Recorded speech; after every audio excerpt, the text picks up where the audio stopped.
I'm Marc Amateis, Vice President and Investment Advisor at Landaas Company.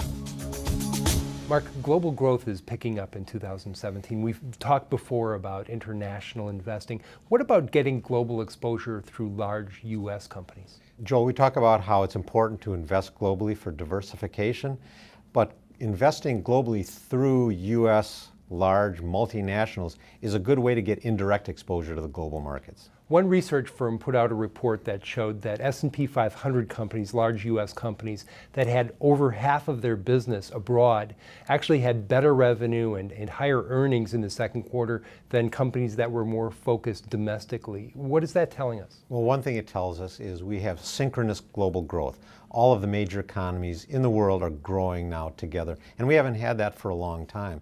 But the other thing it tells us is that those overseas economies are growing faster than the U.S. economy right now. As an economy improves, their currency gets stronger. So a lot of these economies' currencies, these countries' currencies are getting stronger against the U.S. dollar. And that's good for U.S. exporters because it makes their product cheaper to those overseas markets. How do investors benefit from investing in a U.S. company to get global exposure? Well, a couple things. One would be transparency. We have the rule of law here and outstanding accounting practices that you might not get in other places. Another one would be stability. Think of a country like Venezuela and what's going on there right now. If you own a company or if a fund that you have owns a company that's based in Venezuela, it's very possible that company could become nationalized and you just lose that investment.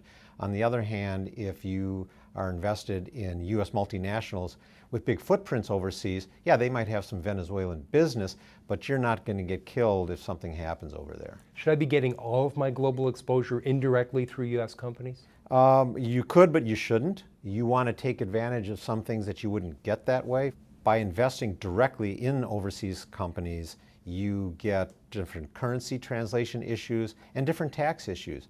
A good example would be Johnson Controls, which moved its operations from here in Milwaukee to Ireland, and by doing so, took advantage of a lower corporate tax structure, and that goes right to the bottom line of the company's profits. So it all gets back to that diversification. I want companies that are involved internationally, but it also helps to have them based around the world. Exactly right. The more you can diversify, the more you control risk.